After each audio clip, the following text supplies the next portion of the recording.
Big Tuff Tiger Talk Flash Report.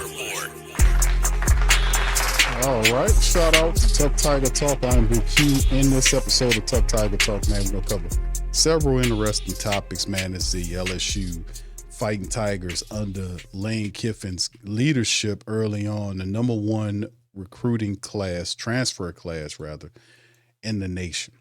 And it 30 plus recruits, and it is a lot of stuff going on in LSU that is very positive, man. The team is rolling. So we got quite a few things to kind of talk about in this episode of Tuff Tiger Talk. So y'all hit the like button, hit the subscribe button, and by all means, feel free to share Tuff Tiger Talk with the diehard faithful across the LSU football, basketball, sports world. We in this thing.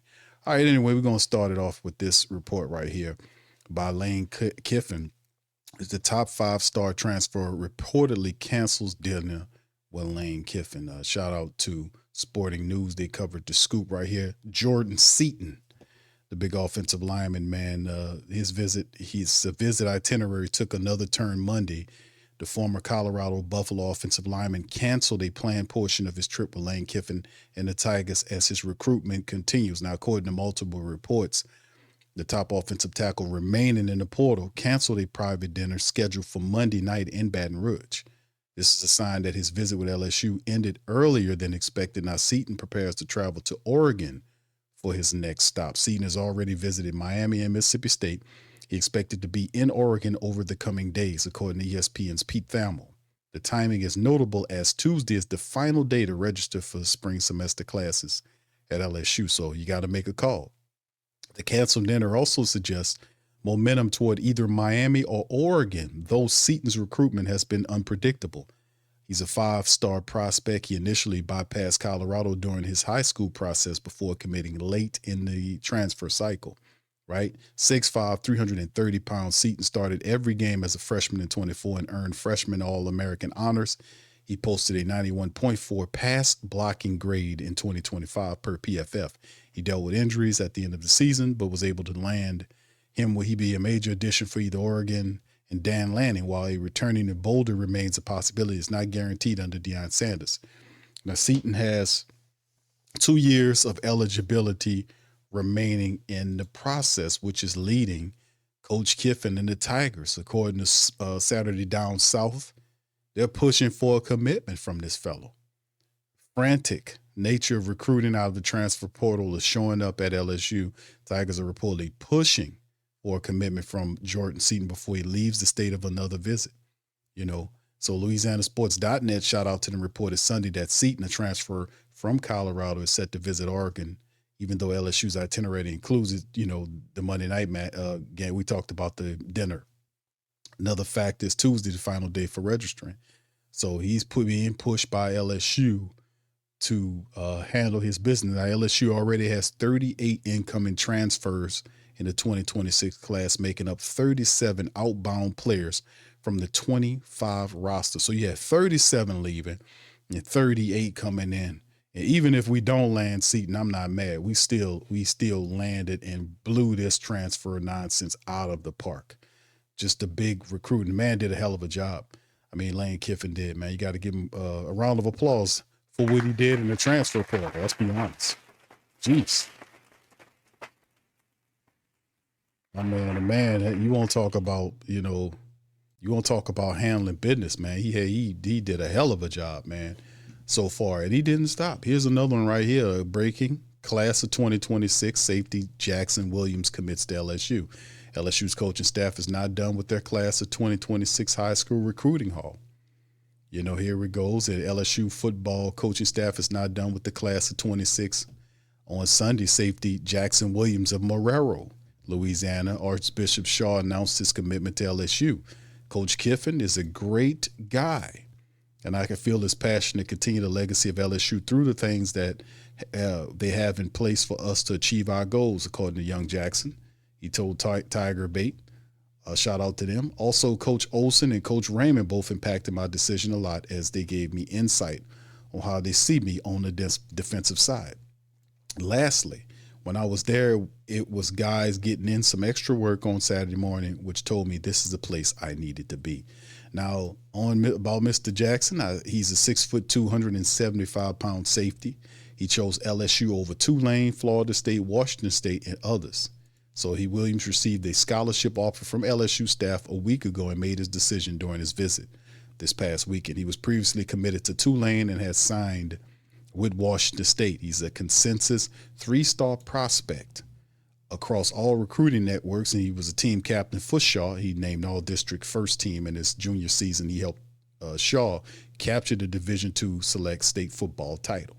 So Mr. Jackson is joining LSU. It's always good when you see the young fellas from local, whether New Orleans and other areas from the state of Louisiana, come home, that homegrown talent to help that pipeline LSU remain great. So shout out to that young man as he is coming aboard.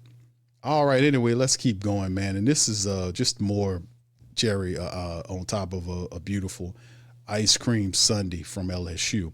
LSU football transfer portal is the best in the country. I keep hearing it over and over. According to 24/7 Sports, LSU is ahead of Ole Miss, Texas, which ranks number 2 and number 3 respectfully. Lane Kiffin and the Tigers have added 37 commits as the new coach continues his roster makeover. Kiffin arrived in Baton Rouge with a reputation of being, quote, the portal king, end quote, and he lived up to the billing. LSU made key additions on offense and defensive side of the ball. If this group gels, Kiffin could have LSU competing for a CFP berth in his first year. LSU may not be done yet, as we talked about Jordan Seaton, but it appears Jordan Seaton could be on the outside looking in, but you never know. They're trying to push for a commitment from him because they know what he's trying to do. He's trying to go and see what Oregon got to say and all this kind of old stuff, but we'll see. But in terms of what we got going on, this is their list, LSU Wire, shout out to them, of the top 5 transfer guys that we got. Devin Harper, who's the inside offensive lineman from Ole Miss, right? Harper is one of 2 LSU players, Ole Miss players that LSU were able to get from their pipeline. So Harper's a Louisiana native, spent 1 year in Oxford before hitting the portal. LSU needed to replenish his offensive room with young and talented players, making Harper a perfect fit. Now, he's a blue chip recruit with 4 years of eligibility remaining. Now, according to Per On 3, Harper is the number 4th interior offensive lineman and a top 60 player in the portal despite not playing much with the Rebels last year. Now, Harper has a chance to compete for an immediate playing time with LSU. LSU's offensive line lost nearly all of his experience from the past season, creating a wide open competition. So I don't understand what Jordan Seaton's problem is. You might as well come aboard. You can have opportunity to start for a big-time program. Number 4, J.C. Brown, the wide receiver from Kansas State. Wide receiver was a priority for LSU when the portal opened. Only one receiver caught a pass in 2025 is returning, and that was Phillip Wright. Tigers needed to add talent and experience, proven players with production, younger guys with several years of eligibility left. They were building the room from scratch, literally. The headline addition to is former Kansas State wide receiver J.C. Brown, who brought almost 2,000 receiving yards to Baton Rouge. He averaged over 17 yards per grab last year, and he was the number 44th player in the portal who could be LSU's number 1 coming up in 2026. He's fast enough to take the top off the defense, dynamic with the ball in his hands, and look for Brown to fit right into Kiffin and Charlie Weiss's offense. Number 3, how about some defense? Jordan Ross, the edge from Tennessee. This is a former 5-star recruit who heads to LSU after spending 2 years with the Vols. LSU's losing his 2 defensive ends, Jack Pyburn and Patrick Payton, to the draft and needs SEC-ready players to step right in. Ross played over 200 snaps with the Vols last year, racking up 13 pressures to go along with 2 sacks. PFF graded Ross as one of the best defensive ends in the SEC despite the limited playing time. Now, this year could be a breakout year for the former Vol pass rusher and Blake Baker's defense, right? We need some pass rushers. Number 2, how about a quarterback? Hussein Longstreet, the QB from USC. LSU needed a complete rebuild in his quarterback room. That means landing one of the top QBs in the portal, but also reaching for depth as well. LSU managed to land 2 of the best QBs on the transfer market. Longstreet moves to LSU after spending 1 year at USC, where he saw limited action after signing as a 5-star recruit last year. Longstreet is far of a proven commodity, far from it, but the ceiling is high. With 4 years of eligibility, he just might be LSU's QB of the future. That's how they sold the job to him. That's why Longstreet came to LSU. He could have crashed and burned in a starting role with another team, but having to play behind Levitt and with Lane Kiffin and Charlie Weiss, and you'd be able to come along slowly, and you could have the team for not just 1 year, but multiple years. LSU is going to be a competing interest in the SEC. And finally, the top recruit is Sam Levitt, the quarterback out of Arizona State. He was the crown jewel of LSU's transfer portal class. The starting QB was LSU's biggest need, and Tigers were in the mix for a couple of portal QBs, with Sorsby headed to Texas Tech. Tigers landed on Levitt. A lot of people were kind of, seeing about Sorsby, but I think we got the better quarterback in Sam Levitt, fitting what they do. Former QB from Arizona State, on 3 ranks. Levitt is the top quarterback in the portal, and there are high hopes for what Levitt can do in Kiffin's offense. He led Arizona to the playoffs in 2024, bursting at the seams as one of the best QBs in the Big 12. In 2025, he has some injuries. He's back healthy and has the arm talent to make all the throws. He is also a dual threat. He can move around with his legs. He tough as all outdoors. If you went back and watched that CFP with Levitt at Arizona State, when you seen guys like him and Cam Scatterbo running it, the guy just made big play after big play, tough as all outdoors. He's the perfect quarterback to run his system. Assuming that Levitt comes back healthy, LSU offense will put up big numbers in 2026. You have the running room, you have the wide receivers, you have the offensive line. And the question is, with all this talent, the thing is moving forward is 2 things. The offensive line for LSU has to crystallize and become a solid unit. For the last couple of years, we've seen sloppy, inept play from the offensive line. Last year was real bad. It was so bad we couldn't run the ball, couldn't protect the quarterback. The quarterback was hurt off and on, got hurt, couldn't generate an offense. No imagination. It just stunk. Then Brian Kelly started getting pissy with the press and talking about, just sometimes we're going to win games 7-3 or whatever that meant. So it was a lot of foolishness going on, but you won't have those issues with Lane Kiffin. This offense will be wide open, and it'll be fun to watch. It's a fast-paced offense that make defenses tired, and we've seen it happen to us when we played Ole Miss. It was always difficult. You had to have your lunch pail with plenty of good eating in it to have enough energy to deal with Kiffin's offense. That's for certain. All right, so anyway, man, let's go into this right here, man. We're going to kind of touch on this article from NOLA.com that talks about the 39 recruits that's coming in. We're going to go over it, and then I'm going to show you guys on the back end of the broadcast the depth chart with players that already been on the team for 2025, ones that were added in the recruiting cycle for 2026, and then the transfer portal guys all together, and get a good overall look at what the team looks like for LSU. So y'all guys hit that like button as we keep this thing going, and share with other Tough Tiger Talk people across the hemisphere. Number 1, Stacey Gage, the running back, 63 yards and a touchdown this past season. He was redshirted at Central Florida. He's the 4th running back LSU added from the transfer portal this month, and a former 3-star recruit, getting Stacey Gage along with other players. Remember that LSU retained Harlan Berry. They also talked Caden Durham to come back to the team, so they're looking good in the running back area.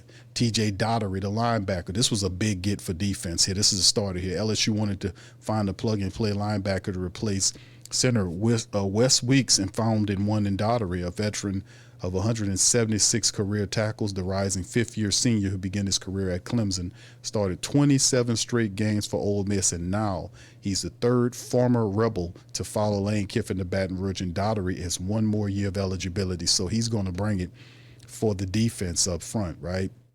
Mason Dossett, the wide receiver, reportedly transferred to LSU after recording 1 catch in 2 years at Baylor, transitioned from safety to wide receiver during bowl practices in his freshman year. Coming over from Sanford, he was a 3-star recruit in 2024's class and a member of the track and field team at Baylor. So Mason Dossett he can run. So Alu Ba, the offensive lineman, is the most experienced offensive lineman that LSU has added from the portal so far. Started 23 straight games at Maryland over the past 2 seasons at right guard. He's a redshirt senior next season. He has 1 more year of eligibility. Look for Alu Ba to be one of the starters to push for a job at the guard position. Fahim Delaney, right? This is, you know who this name sound familiar to? This is the younger brother of LSU All-American cornerback Mansour Delaney, who will be a top 10 pick in this upcoming NFL draft. Fahim is here on the team. He's a former top 100 recruit who began his career at Ohio State, finished his freshman year with 12 tackles, 1 full loss while playing 13 games, and has 3 more years of eligibility to join LSU secondary.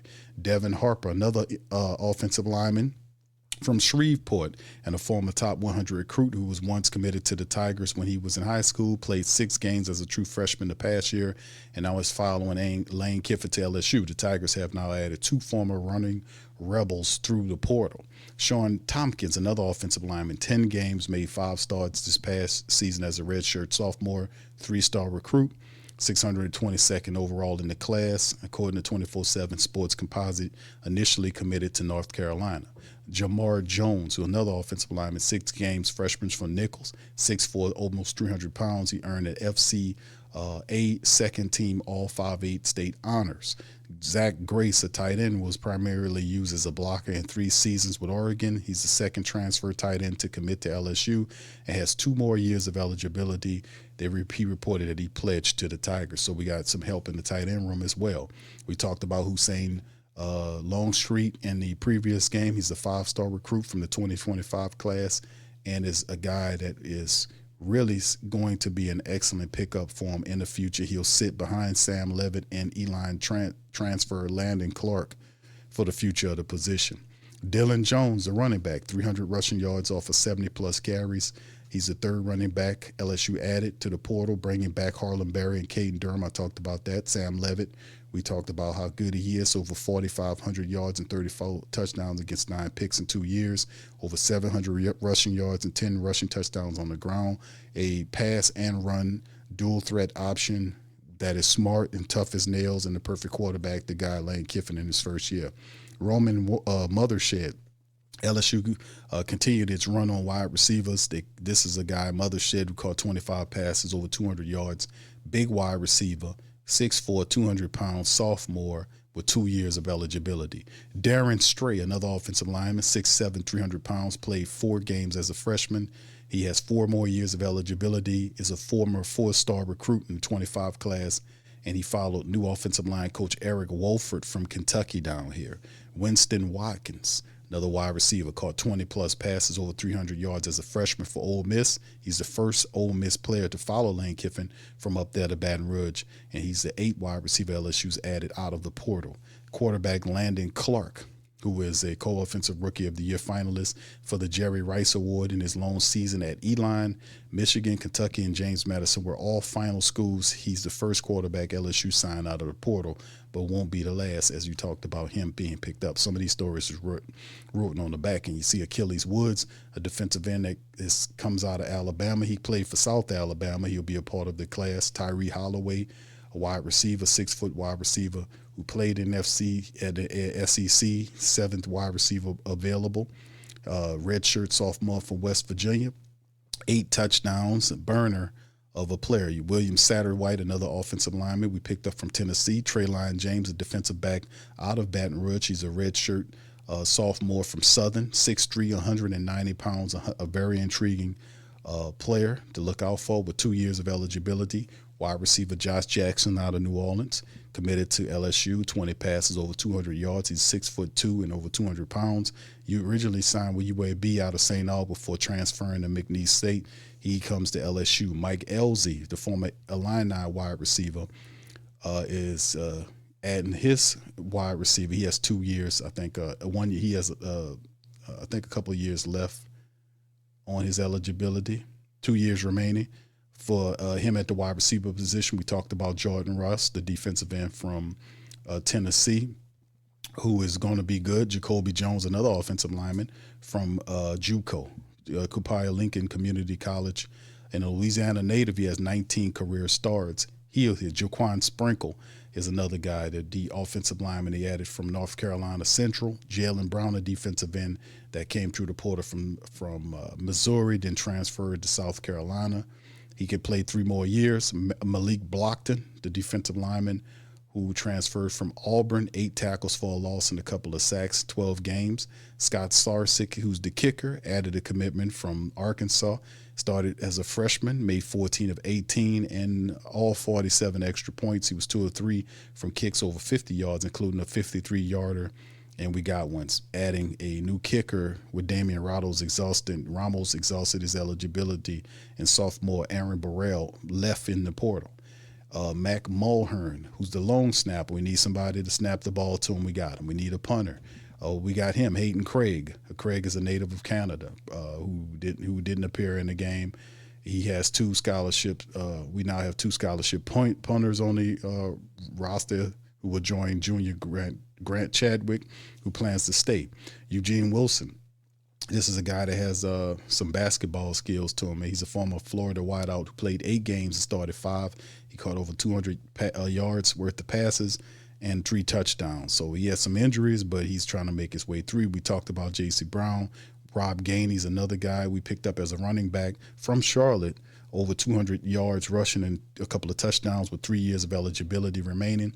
Stephilian Green, the big defensive tackle, played 14 games with Clemson. He comes to the Bayou Bengals to take care of business on the D-line. Ty Benningfield, who's a big safety, top 3 safety in the portal. He committed to LSU. He was in first-team All-Mountain West player, recorded over 100 tackles, had a couple of picks for Boise State, has 33 career starts and 1 more year left. So Benningfield could be a starter for you, or pushing to be a starter, or a key player in that defense. Trey Brown, another receiver, over 30 passes. He caught 4 touchdowns there. He has 2 years of eligibility. Malachi Thomas, another tight end, 6'4", 230 pounds, 13 catches, almost 200 yards and a couple of touchdowns. Racine Guillory, who is a running back picked up for Utah, 4 years of eligibility left for him. And Jackson Harris, who also committed to LSU, the first player to commit to our transfer portal, and he's expected to be a major factor in what goes on with LSU in terms of its depth chart. So we'll see what's going on with that as well. Now let's move on and take a look, if you please, at LSU offense. Let's get this up on screen so y'all can see LSU's offense and defense. This is a look. Shout out to LSU Wire that put this all together. That's going to show us with Coach Kiffin's team updating LSU's depth chart after the transfer portal addition. So here we go. QB1, of course, is Sam Levitt, right? Sam Levitt is going to be the guy. His third school, the veteran QB, began his career at Michigan. And he'll be the guy putting on for LSU. Now, in Charlie White's system and Lane Kiffin, you can really take LSU seriously. You can see some of his numbers right there. And like I said, they got a really good one. Hussein Longstreet is the backup quarterback. He's a guy with 4 years eligibility. He would be the future of the QB position once Sam Levitt moves on to the pros. Landon Clark, the E-line prospect, is not a lock for LSU's backup. Don't count E-line transfer out. He could very well be the backup guy over Hussein Longstreet, who has more of a longer duration here. So Clark is not coming here to sit behind Longstreet. He's going to try to compete for the job, and he's actually a pretty decent in his own right in handling business at that position. So that's the depth chart in terms of what we're looking at for the QB situation. Now, let me pause for a second and see if I can find the entire depth chart for you guys. Let me see.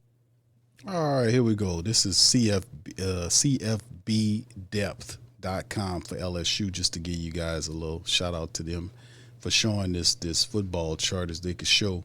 This is pretty intricate what they're showing us, family, because they have it. And you can see if I can kind of enlarge it for you guys so you can see what they're saying, because it's pretty intricate. It's showing you some of the moves that's making and the guys that are transferring out, and he's an addition. Sam Levitt and Longstreet, they have them listed on here. I don't see Collins on here, but this is some of the additions here that they've added. You can move down to the running back room. You can see Harlan Berry and Cade Durham is there, and then you see guys like Malachi Lane and Joseph Boom, Chauvin is there as well.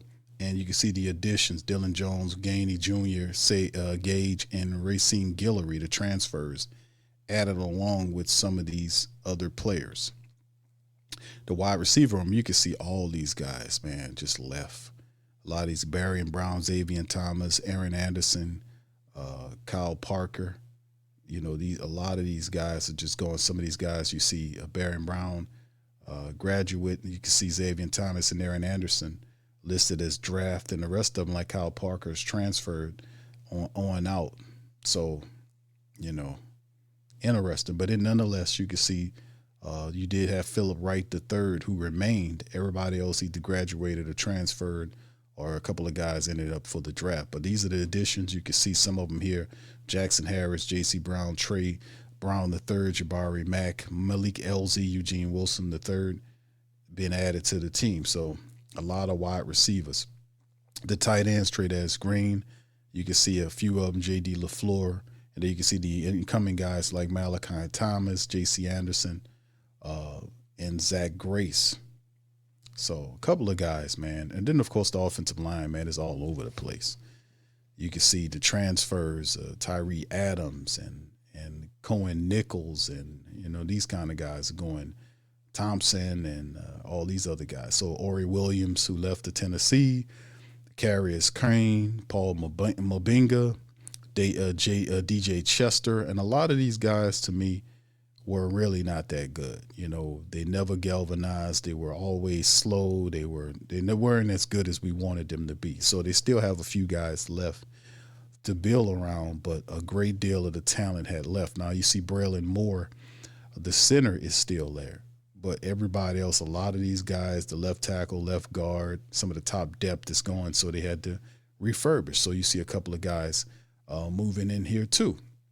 So you see guys like Harper, Aluba, Satters White, and a few other guys, Darian Strait, Tompkins, Sprinkle, added in to bring depth here. So you can see the increase. So Lane Kiffin really had his work cut out for him, kind of reestablishing this whole situation. And, of course, the defense, it was similar, too. It wasn't as worse as the offense. But you can see guys like Pyburn, and and Patrick Payton, those guys are headed to the draft. And you can see a great deal of guys just graduates, or, got a couple of transfers in there as well. And like I said, it's going to be interesting going forward, but they did add talent defensively. Jordan Ross from Tennessee is going to be a starter. You can see Stephilian Green, another commitment that came in, Lamar Brown, and a few of these other guys supposed to be added. Now at the linebacker level, you can see Wes Weeks, see what he's up to. And a couple of Zach Weeks is still around. So you see we do have a Weeks player here. The Devon Keys is there, the ad team. Whit Weeks is there. So we have a few guys, man, that's going to add some talent there. You can see DJ Dottery is coming in. He's going to push Devon Keys or one of these other guys for a position, man. He coming in to start. Then the secondary room is just off the chain, man, what we got. See A.J. Halsey, he transferred. That's cool. You see a few of the other players on out. Masoud Delaney is graduating. And then you see DJ Pickett was a big one. Spears is a big one to keep around. You see all these other guys transfer, quite a few of them leave. And then you've seen the guys that we bringing in, like Fahim Dehaley, Delaney, who's the brother of Mansour, Ty Benefield, who's coming in to challenge for a starting position, and others, right? And then, of course, even to the special teams. You see Ramos graduating, Burrell transferred. So we did end up getting a punter and bringing him in on transfer, and a few people. So getting guys and adding guys here was big for the team moving forward. So is this a team, and we'll see over time whether or not Lane Kiffin can whoop this team into shape you most certainly think. I'll be looking at what happens in terms of the offensive line. I want to see how fast the line gels, the defensive line. I think the defense will be fine. But it'd be interesting, I think, the curious thing for us to see how fast LSU's offensive line gels. That way we can get into running the ball and protecting the quarterback, and there'll be plays that are ran for the benefit of Sam Levitt, who allows him to throw and run. And then using the running backs in the proper space, having a big year for Harlem Barry and Cade Durham, that's going to be really good. So how we situate the offensive line and be about the business of running. And also remember, when Lane Kiffin's offense is always an up-tempo offense, which is a fun thing to watch. It's always good for fun football because a lot of college defenses can't keep up with that speed. So Having Lane Kiffin's offense practice against Blake Baker's defense will have the defense acclimated to the speed of Kiffin's offense, which should help in terms of it in comparison to slower offenses. You get what I'm saying? They'll be able to keep up with that pace in practice. So it's going to be fun watching this whole thing materialize.